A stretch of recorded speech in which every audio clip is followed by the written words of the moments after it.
شنو اكل بيومي؟ بيض مقلى بدون دهن وبدون زيت او بدون اي شيء، ويا لحم لانشون.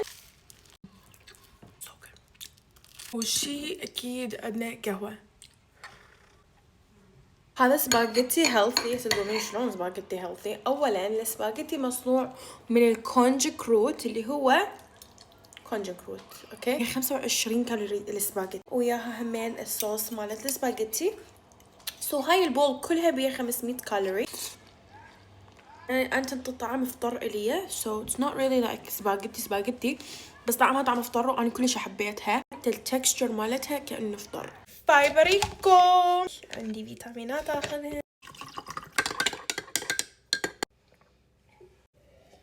شرب هواية مي لان المي كلش مهم. مالتي فيتامين، دهن السمك، بايوتين. وبيجي خلصنا من الفيتامينات. وهذا سناكي لنهاية اليوم. هذا أطيب سناك لقيته، رايس كيكس وياها لايك نسرع تصور. راح أكمل السناك وأسوي إديتنج. هذا كان فيديو لليوم، أشوفكم فيديو ثاني. باي باي.